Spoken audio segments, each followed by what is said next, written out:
I'm at work now. I'm feeling so bored, so I'm just going to be solving some of the 2025 WASSCE mathematics questions. So have fun. So we're going to begin with the universal set U, which equals a set of numbers 2, 3, 4, 5, 6, 7, 8, 9, 10, 11, 12, 13, 14, 15, 16, 17, 18, and 19, because the condition was that x should be greater than 2, greater than 1, but less than 20. So this gives that set. Now I'm going to have the set of p, which is a set of all multiples of 3. So I'm going to have 3, 6, 9, 12, 15, 18.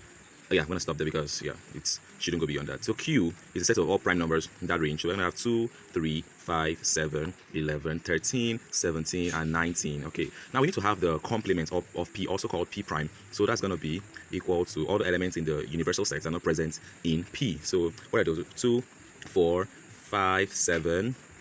Then we're going to have 8, 10, 11, 13, 14, 16, 17, and 19. Okay, now let's also have Q prime. So the element present in the universal set that are not present in Q. So what are they? Those we have 4, 6, 8, 9, 10, 12, yes, 14, 15, 16, and 18.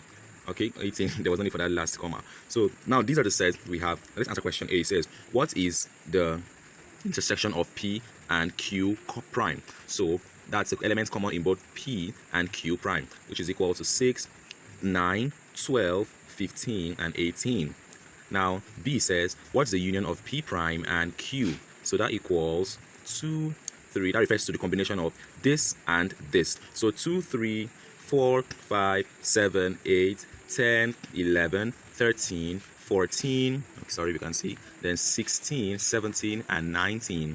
Okay, so now C says, what is the complement of the union of P and Q? So first of all, let's find the union of P and Q. That's a combination of this and this, which is equal to 2, 3, 5, 6, 7, 9, 11. Oh, so sorry, you can see 12, 13, 15, 17, 18, and 19.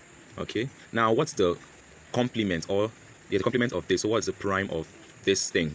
So there are elements present in the universal set that are not present here. What are they? So they are 4, 8, 10, 14, and 16. Now if you got these answers in your exam, then be sure of the full marks. Alright, for this question, let's say Adu's age equals x, then Tankor's age equals y, and then Akorfar's, that's a weird name, equals z. So it says the product of x of Adu's age and Tankor's age is 9 less than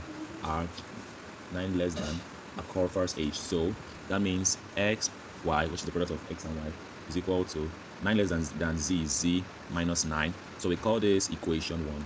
Then it also says that y is at Tankor's age is 4 greater than Adu's age. So we're going to say y equals 4 plus x. Okay, so call this equation 2.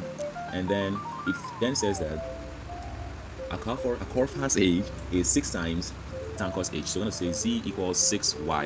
And let's solve these as equations. So we're going to use substitution in this case.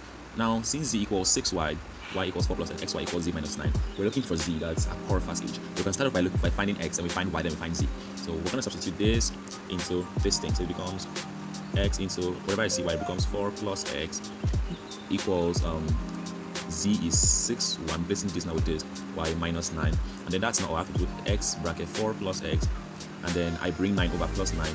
Remember, y is equal to 4 plus x, so I replace that with 6 bracket 4 plus x. Alright, then what does that become? Open the bracket, it becomes 4x plus x squared plus 9. So on this side becomes 6 times 4, 24 plus 6x. Now let's bring all like terms together. It becomes x squared, 4x minus 6, it becomes minus 2x.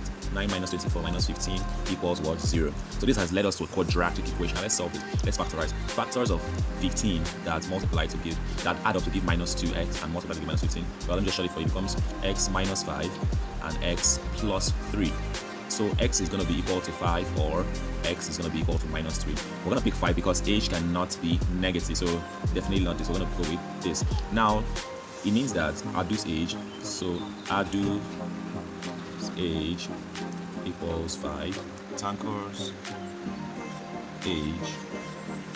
Following this equation is 4 plus 8, that's 4 plus our base age, so that's going to be 4 plus 5, which is equal to 9. That means Stanko is 9 years old. And then finally, our 4 bars age is 6 times Stanko's age, so it's 6 times 9, which is 54 years.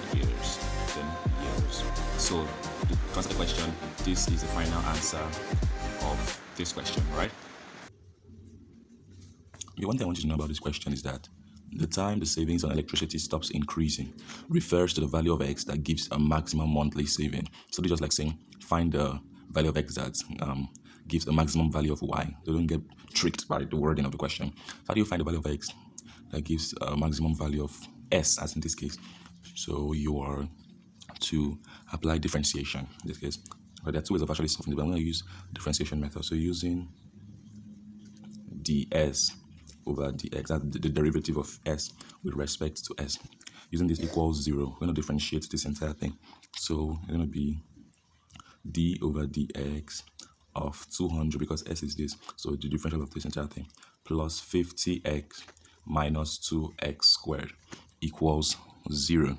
Actually, if you just differentiate the 0, see left at 0. Now the differential of a constant 200 is 0, the differential of 50x is just 50, and the differential of 2x squared is, applying the power rule, just move 2 to this other side, becomes 4, and subtract 1 from here, becomes 4x equals 0. So now we move 0 plus 50 is 50, so 50 equals, we move 4x to the right, becomes equals 4x. Now divide both sides by 4, so 50 divided by 4 divided by 4, and then x is equal to 50 divided by 4 is 25 over 2, which is 12.5. So the value of 12.5 is the value of x that gives a maximum monthly savings.